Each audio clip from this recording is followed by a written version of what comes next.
Hey guys, it's Michelle from Cozy Egg, and welcome to episode 13 of the podcast.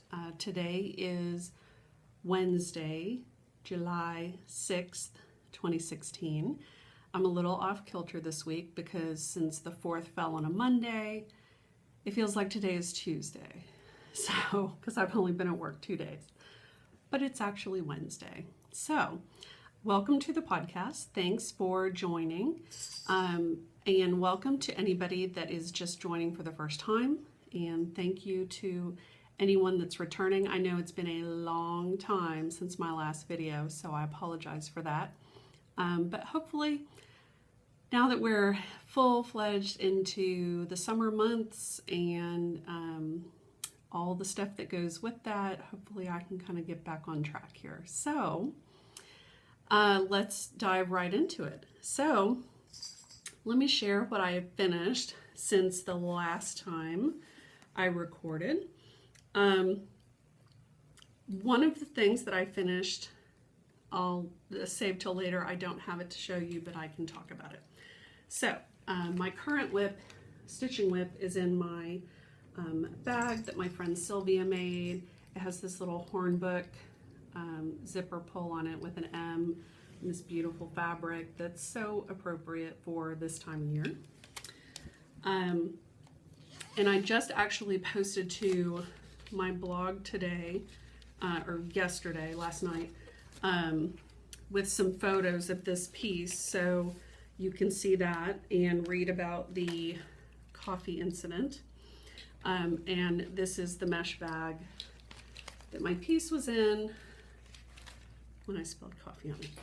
So anyway, so this is my Anniversaries of the Heart, and I've got it in my Q-snap. I have my little needle minder here. This is a Tudor Rose needle minder that my friend Kim made. I'm going to actually take this out of the Q-snap so that you can see the whole thing.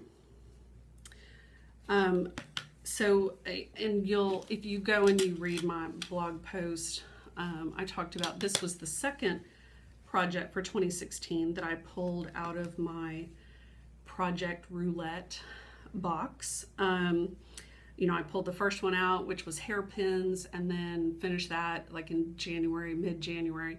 And then the next piece I pulled out was Anniversaries of the Heart. So I've been steadily working on it. So this is what the whole thing looks like right now.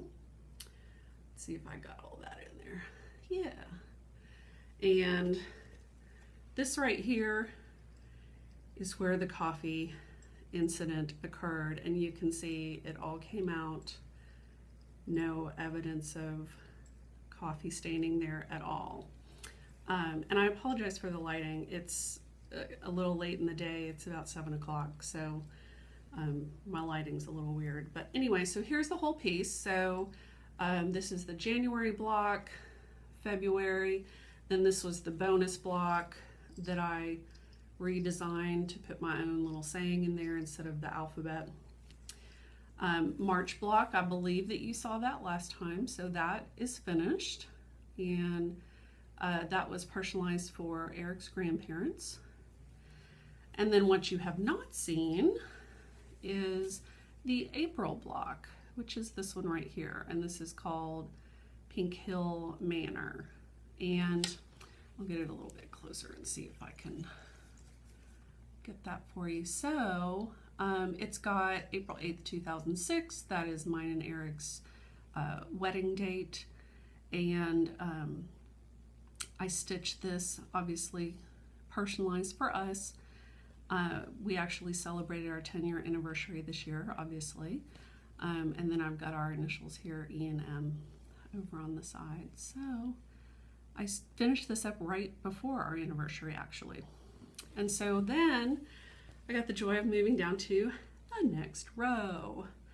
So this is another one that you have not seen unless you took a peek at it on the blog yesterday. And so this one is called Farmhouse. And this is the May block. These are all by Blackbird Designs. It's a series called Anniversaries of the Heart. And these were individual patterns that they released each month, sort of. And you had the option of stitching them independently or stitching them all on one piece of fabric, which is what I'm doing, obviously. And then personalizing each one with your own anniversaries of the heart, birthdays, anniversaries, etc. So this one I personalized for Eric's parents. So it's got their names here. It's got the year that they were married, 1972. And I just love this one. I love these purple flowers. They're just super bright, super fun. And of course that brightness is not coming across really well on the camera. And then this one, and this farmhouse block took me like 2 months to stitch. I don't know what the heck, but yeah. Anyway, so I finished it like June 30th, I think. And then this one I had already stitched. This is the June block, and I stitched it in memory of my father. I actually skipped ahead to stitch this one because I was hoping to have it finished before he died so that he could see it.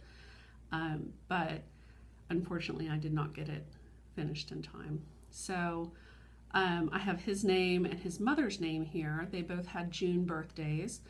And then I've got the year that they were born on here, and then 2 cakes in one. There's a little story about that you can check out on my blog if you're interested. So that's the June block. So that one was actually stitched back in 2012. So skipped that one, and now I have moved ahead to the July block, which is called Swan Lake. And I've been really looking forward to doing this one. It's so different from the other ones because it is in these beautiful charcoal grays and murky greens, and it has swans in it, which I love. So I'm actually personalizing this for Eric's other grandparents. And see the little satin stitched G there for their last name.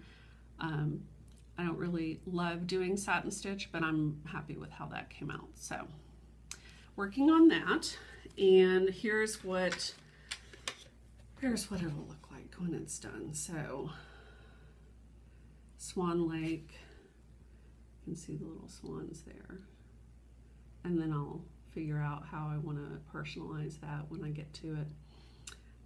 Blackbird Designs, Anniversaries of the Heart Pattern 7, and this is the chart that already had also had the bonus block in here, and so you can see it was just an alphabet block that I rearranged and redesigned for myself. So anyway, so that's what I've been working on, and I'm hoping that after spending way too much time stitching on that last block and then the coffee incident and so on and so forth, I'm hoping that I can actually pick up the pace a little bit. And this is stitched on 40 count Lakeside linen. I believe it's a vintage exemplar with some slight coffee overdying. And then I'm stitching it with the called for the most part, the called for overdyed cotton, so Crescent Colors, which are now Classic Colorworks, Weeks, and Gentle Art sampler threads. Every so often I have to switch one out because it just doesn't work on my fabric. And I talked about that a little bit with the with which one? The March block. I talked about that a little bit on my blog, in my blog post that I just posted. So I had to make a couple of substitutions. So anyway, so that has been what I have been working on stitching wise. I did take a little break and I stitched a little gift for a friend. I wanted to stitch something for Diane of Suburban Stitcher for her birthday, since I was going to be seeing her pretty much on her birthday when she was here for DFW Fiber Fest. And so I stitched a little pin cushion for her that said, "Have you any wool?" and it had a little sheep on it. And the sheep I actually stitched in Gentle Art's Simply Wool thread. So he's a little fuzzy. So, and I finished that into a pincushion, filled it with crushed walnut shells, so it's got a nice weight to it. And unfortunately, I didn't have it ready for her birthday to take it to her personally, so I had to mail it to her. And then it took me like forever to mail it. But she did finally get it, and she appreciated it. And so you may have seen it on her podcast, or I think she posted it on Instagram too. So I fitted, that was my other little finish. So so that's it for finishes. And then I already kind of talked about whips, since my Anniversaries of the Heart has finishes and is still a whip, so that kind of all works together. So let's talk about knitting. So last time I showed you, and this is in my little gnome bag, drawstring bag. Last time I talked about this mistake rib scarf that I'm making out of this homespun, this horrendous homespun fabric yarn that I bought forever ago. And so the pattern is the Mistake Rib Scarf by Pearl Soho, and it's a free pattern. I just wanted to find, I wanted to make a scarf out of this because while it is not the greatest stuff to work with, it is very soft and squishy, and so I thought it would make a good scarf, and then it would give me something to do with this yarn. So I started working on it. I'm stitching or knitting this on my Addy Turbos. I believe these are 9s? 10s. I think they're 10s. Yep, US 10s. Addy Turbos. Like you can see that. Anyway. And then I am using Lion Brand Homespun Don't All Gasp at Once. And this is in the Nouveau colorway, number 338. So I've been working along on this. I had to modify the pattern to cast on less stitches because obviously, since I'm using a much bigger gauge, much bigger size needle to cast on the number of stitches it tells you to cast on, it was like this wide, which was this wide, which was ridiculous. So I've been working on that. You can kind of see this little ombre effect that it's got, and it's got this ribbing in it. You know, when I work on it, it's kind of mindless. It's an easy little thing to memorize, and other than the fact that this homespun is like crazy ridiculous to work with, and I remember somebody saying one time, why is it that every like beginner knitter immediately goes for this weird bumpy lumpy homespun that is impossible to see stitch definition with? Like, what is that? And I so agree with them, whoever that may have been, because really. But anyway, so I've been working on that, not very religiously by any stretch, but I am sort of using this for my around your neck cowl that Suburban Stitcher is doing again this year. So it's a scarf around your neck. And then I decided I would cast on for my very first pair of socks. So these are in my little, my sweet little bag from the Knotted Bag, my little Suburban Stitcher button there that I got last year at DFW Fiberfest. And so I went online and found a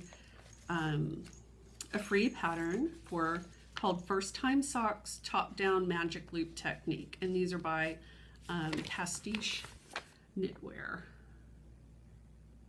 And like I said, free pattern.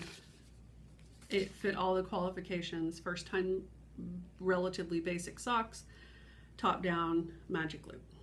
And I am using Addy 2.5 millimeter circulars for these that were a gift from a friend. So, and then the yarn that I'm using for this, that I may or may not have the label for,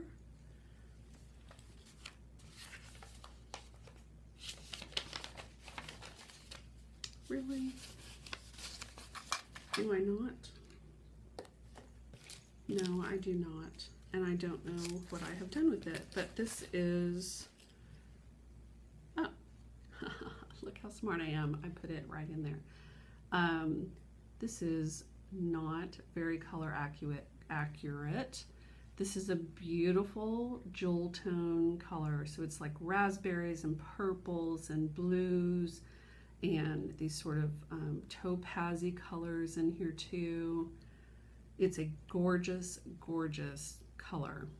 From what I understand, this is a single ply, which again, probably not the smartest move for, see how smart I was. Probably not the smartest move for a beginner sock knitter, but this is Regia hand dye effect. And this was also a gift from a friend. It says it's 75% superwash, 25% something in German I can't pronounce, and then 5% acrylic. I'm guessing that 25% might be polyester, and excuse the cattail. So this is Regia die Sockenwoll, the sock wool. And so the color is 7319, which is apparently like jewel. Amazing. So there's the info on that. So I decided that I would give this a shot and see how it goes. It did take me a couple of tries to really sort of get the hang of the, you know, magic loop kind of, you know, that sort of thing. And so I had to start over a couple of times. But here is what it is looking like. So you can see my little backwards stitch marker. It is this sweet little rainbow that I got from Lone Star Fiber Arts, I think, at DFW Fiberfest. And I believe that this was one of the stitch markers that was part of their stuff that they did, their yarn that they dyed, and then they had the stitch marker for Suburban Stitcher's Rainbow Along earlier this year. So anyway, I've got that on there backwards apparently. And so I've got my cuff and I've started on the leg of my sock, and it's coming along slowly, but it is coming along. So first sock, beginning of my first sock, and I love the little tiny stitches. They make me really happy. Why is it that when you make it tiny, it's just lovely? So anyway, first sock, I'm excited about that. And so that's all that I have for knitting. I haven't finished anything. I just have my 2 whips that I'm working on. And then quilting. So at the beginning of June, I went to another in-town sewing retreat, which I love going to because I get so much done. And I decided to bring my Marcel Medallion to work on because I hadn't really sewn at all in months and months, and I was really itching to work on something that was bright and happy. And it got that weekend is a great time to work on something that you need to concentrate on. I know that sounds kind of counterintuitive because there's other people there and there's talking and chatting and, you know, the whole thing, but I can focus while I'm there and work things out. And when I work on my Marcel, there's a lot of cutting to it and there's a lot of measuring to it, and my center is a little off kilter, and so I do have to make some adjustments as I go. And so I like to have the time to concentrate and go slowly and not feel like, okay, I've only got an hour to sew, I need to get with the program. So I took it, and this was primarily what I worked on all weekend, and I'm thrilled with how it's coming out. So let me see. I'm going to show it to you in small pieces because I don't think you're going to be able to see the whole thing. So you remember the center, and last time you saw it, I had this first border on. I had put this triangle border on at one of the in-town retreats.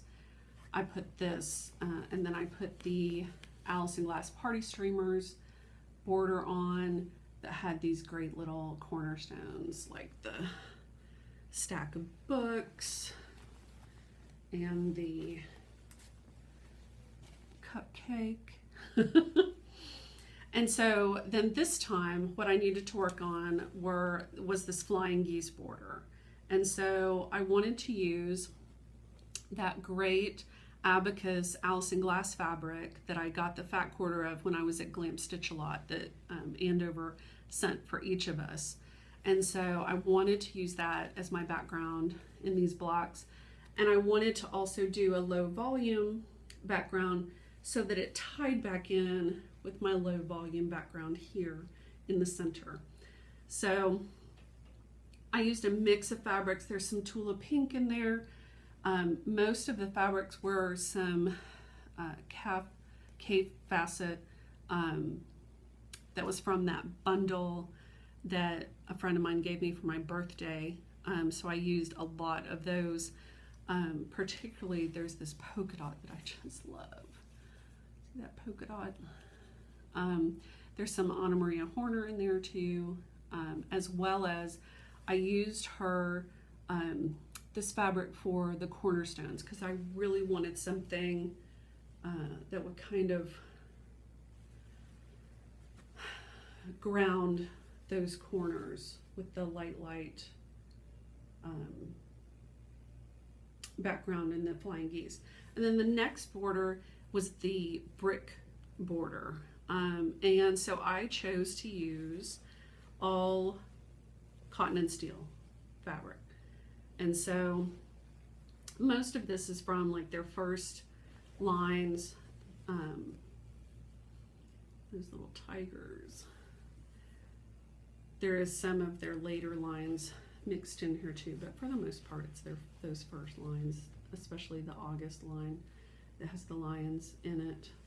So I got that on. I'm thrilled with it. I'm absolutely thrilled with it. And I'm going to sort of try to show you so that you can get kind of the full effect, maybe. So, turning out good. I'm thrilled with it. I'm so happy. So, that's primarily, like I said, that's primarily what I worked on. On Sunday, you know, we go Friday, Saturday, and Sunday. On Sunday, after I got that last border on, I did decide to work on a couple of blocks on my Women of the Bible quilt. So I completely switched gears. So I went from very modern, very bright to kind of Civil War-ish repro kind of fabrics. And so I may have shown you my first 2 blocks that I'd already done. So this is Eve, and then this one is, I think this is Sarah, if I'm not mistaken. And so then while I was there, my friend Mary let me rifle through her bucket o scraps and repro fabrics and choose some to use. And so I made this one, which I just love, and this one. This one is Noah's wife. I don't remember which one the other one was, and it probably won't tell me. No, because I didn't bring it in here. So I got both of those done. You can see the big difference in size. So this was a free pattern that was offered through Little Quilts. It was a quilt shop. They've unfortunately gone out of business now, from Marietta, Georgia. And in their newsletter, they would include, you know, 2 blocks each time for the whole quilt. And so this is kind of the layout of the whole thing. And so you can see there's quite a bit difference. Like here's that one, here's Eve, but there's a big size difference in the different kind of different blocks. So you'll have these bigger ones like the first 2 I did, and then these smaller sized ones. So I'm very happy with those. I'm glad, you know, I got a couple more done so that I'm all set to go to work on some others whenever I feel so inclined. And that's pretty much what I worked on. I am hoping that we will have another in-town retreat before the end of the year. Things are a little bit up in the air right now because the place that we had been going, we're going to have to look for someplace else. So we'll see. But hopefully that works out because I get so much done and I so enjoy it, and it's, you know, it's a good cost. You know, it's like $35 for the whole weekend. And you go home and sleep in your own bed at night, you know, so then you get up the next morning and go back and sew. So, I'm having some peppermint oil in my water because my tummy is just not happy with me today. So I'm drinking the peppermint water. Okay, so we talked about whips. And so the next thing I wanted to talk about, and this is a little bit of stash enhancement too, it's really the only stash enhancement I have. And I realized that this is so like overdue, that everybody's kind of been there and done that, but whatever. So I wanted to talk about DFW Fiberfest. So, you know, last year I was so excited to go. It was my first time, and I had sort of set that goal to really kind of learn how to knit before I went. And I met that goal and I was thrilled, absolutely thrilled with it. And so then this year I was really looking forward to going again, getting to see Diane of Suburban Stitcher, and I brought my weight shawl, my finished weight shawl, to show her. And, you know, we got to visit and all of that good stuff. And, you know, I just had a great time. I saw some other friends there and chatted with them briefly. And, you know, I had a great time. And this year I felt so much, I didn't feel quite so overwhelmed as I did last year because I didn't know what anything was or how to use it or what the heck it was or anything. And so this year I felt a little bit more in my element. Still, there was a lot to take in, but I did feel a little more in my element, and I didn't feel so fish out of water. So I did not bring home a ton of things, but I brought home a couple things, which I'm pleased with. And I was able to use some money that I had put away from selling some books, so and some other stuff. So DFW Fiberfest. So it was April 1st through the 3rd, and I already showed you one of the things that I got, which was that little rainbow stitch marker. And then I had decided that I really wanted to do, this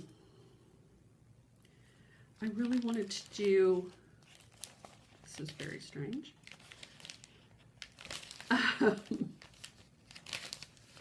I really wanted to learn to knit socks. And so I actually bought some double pointed needles. I bought some of the wooden ones. These are knit picks, but they're in that pretty greenish turquoisey blue colorway. These are US 1 2.25 millimeter, the Caspian wood. I just thought they were so pretty, and I figured if I was going to attempt to knit socks, I wanted to do it with some pretty needles. So obviously, since you've already seen my sock whip, you know that my plan to use the double pointed needles went completely out the window. So that was really based on the advice of Stacy of Mustache Yarn and Diane of Suburban Stitcher. They suggested that for my first time to do magic loop with circulars, top down, etc., which is why I went looking for that specific type of pattern. So, but I have these for the future, and I do want to try to learn how to knit with the double pointed needles, so I'm going to give that a shot at some point. The other thing that Diane suggested was to block my shawl. I did not block it simply because I did not really know how to block it or what to use to block it. So I ended up getting some of this Kookaburra wash. The Kookaburra folks were there vending at DFW. So I got a little bottle of this, and I've not yet tried it. I've not yet blocked my shawl, but at some point I will do that. And she just said that it would probably help to kind of loosen it up a little bit because I'm a super tight knitter. As Stacy said, it's like I'm diffusing a bomb, which is exactly the way I knit. So anyway, so I bought that little Kookaburra wash, sorry for the crinkling, and I'm excited to give that a shot. And then I got this, it's a pattern modification. So there is a shawl called the Seles Terraeum shawl.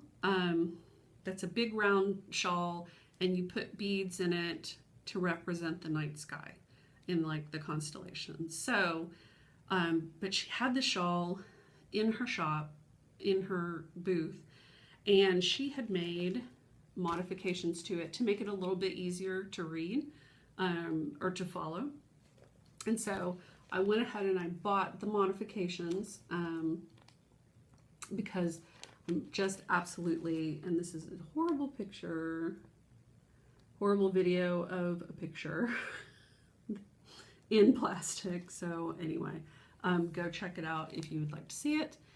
It's beautiful.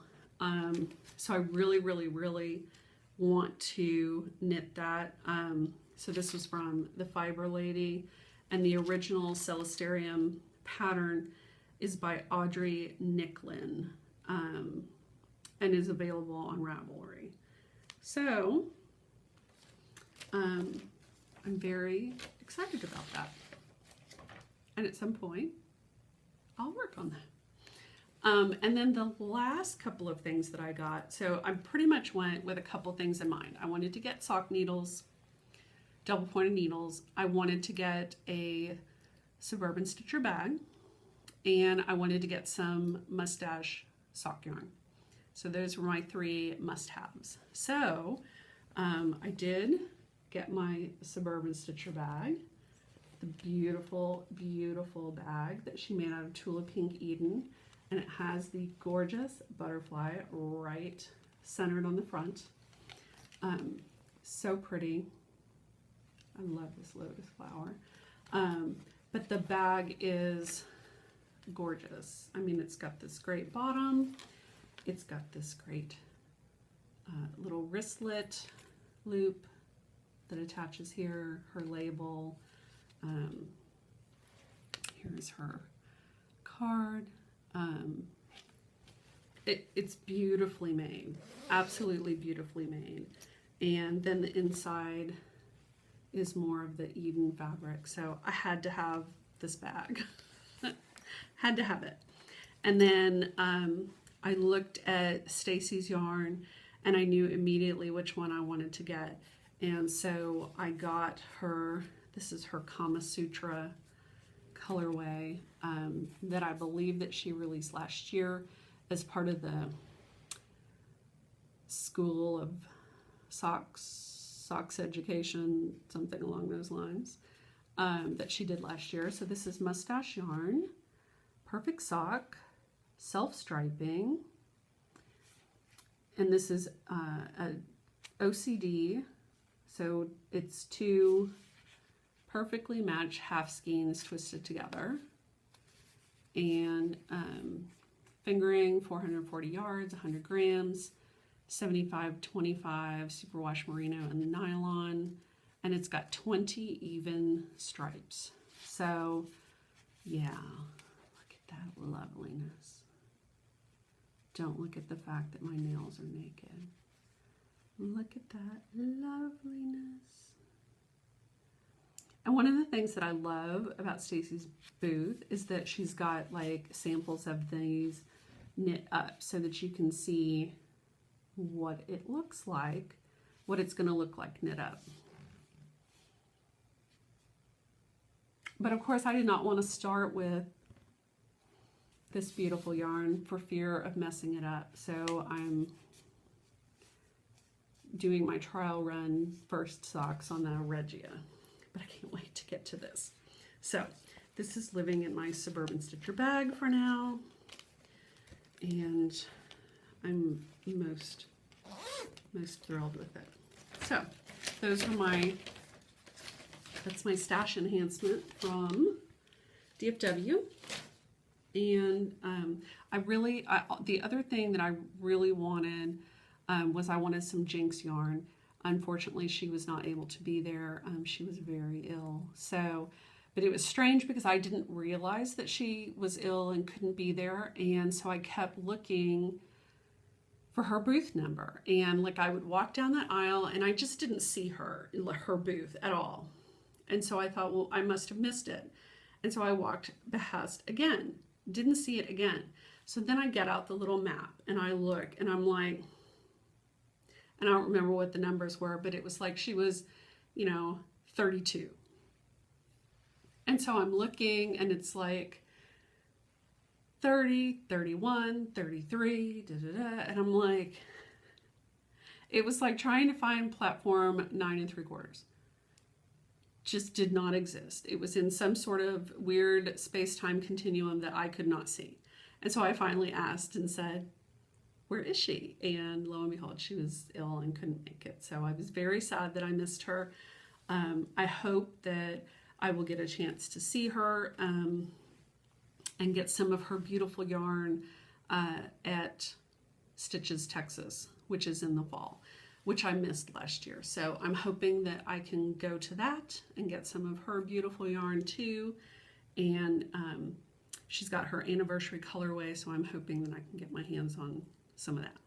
So, so that takes care of my my recap of DFW Fiberfest. And I will also have a blog post up to show some of the beautiful things that were there, some of the things I saw, so that you can take a look at that. And then we talked about stash enhancement. And so really the only other thing I was going to talk about is books. So I've been on a crazy, crazy, crazy reading kick, which I am absolutely in love with. I feel like this long lost part of me has been reawakened, and I'm so loving reading. Like I can't even tell you how happy it makes my heart. So, and I discovered the library. You know, I've lived here for I don't know how long, never once set foot in the place. But I went in, I got a library card, and I've been checking out books like crazy. So I've read a ton of books, so I'm not even going to try to cover all of the books that I've read between March and now. But I will soon have a post up on my Cozy Style blog reviewing some of the books that I've read, so you can kind of go through that. And always on my Cozy Egg blog, you can look over in the sidebar. If you go to like page 2, over in the sidebar, you'll see what I've read this year, what my finishes are for this year, and what I'm currently reading if you're interested.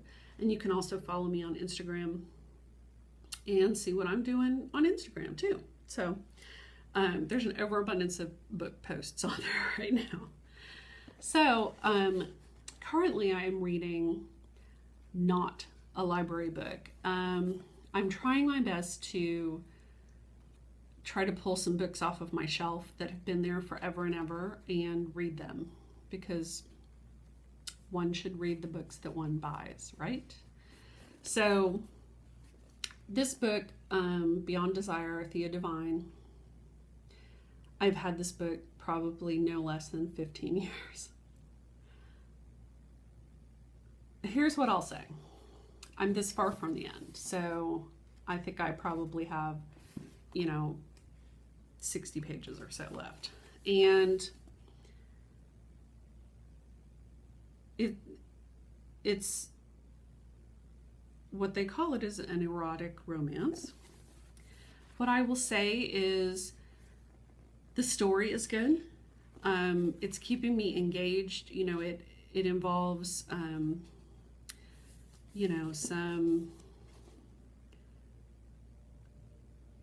mystery kind of thing going on, some nefarious adventures, people trying to kill them, etc. And so they're on the Orient Express and going to the Orient, and it's got a little bit of archaeology in it, so Orient Express, archaeology, okay, I'm hooked.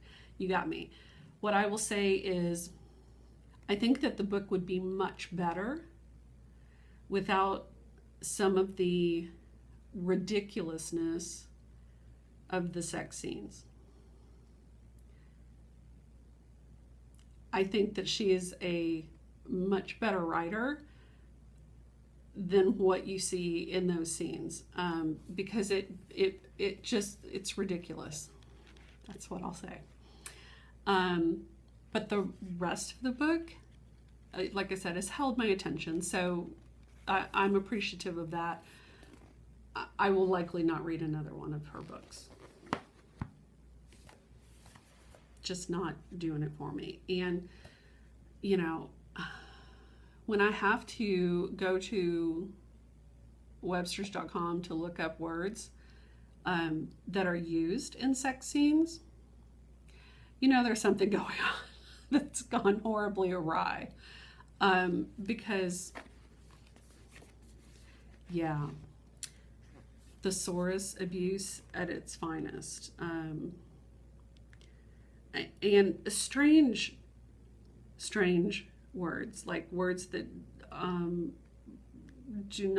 would not say belong in the types of scenes that she is writing. So, anyway, feel free to read my review on that whenever I finish it, but it should probably be within the next couple of days. And so then I do have 2 library books that I checked out. So I'm like racing to finish this one so that I can get to these others. I just returned P.S. I Still Love You, Lola and the Boy Next Door, and The Girl on the Train. All 3 I very much enjoyed. They were so good. Girl on the Train, loved it. So this time I got The Cuckoo's Calling Robert Galbraith, also known as J.K. Rowling. This came highly recommended by a friend of mine. She said that these books are excellent, so I said that's what I'm getting next time I go, and that's what I got. And then the other thing that I got, I really haven't seen anybody talking about this book. I don't know if it's going to be any good or not, but it calls to me every time I'm there, so I finally just got it. And so this is The Dark Days Club, and it's by Alison Goodman. And look at that. How cool is that? I don't know. I find that so intriguing. So we'll see if this is any good. I think I was drawn to this, particularly this time, because I'm still in mourning over Penny Dreadful ending. So we'll see if this eases the pain a little bit, because this isn't doing it. So anyway, I think that's all that I've got this time. Thank you so much for tuning in. And again, I know I say this every time, but hopefully I can get back on a more regular schedule of recording, as well as just posting to the blog. And I have lots and lots of book reviews to be posted over to my Cozy Style blog as well. You can get to either of my blogs by going to cozyeggdesigns.com. From there you can get to Cozy Egg, Cozy Style, or Cozy Life. Cozy Life is about my essential oils, Young Living essential oils, if you're interested in that. And so that's where I can be found. And you can find me, of course, on Instagram as Cozy Egg, Twitter as Cozy Egg, and who knows where else I might turn up. I have started using a little bit the new app called Litsy, Litsy, which is kind of like I heard it described as a combination of Instagram and Goodreads. So it's all about books all the time, but it's fun. It's fun to see what other people are reading and rating and all of that good stuff. So follow me there, Cozy Egg, if you're interested. And I will see you next time. So thank you so much for joining. Thank you for tuning in. And I'll talk to you guys next time. Bye.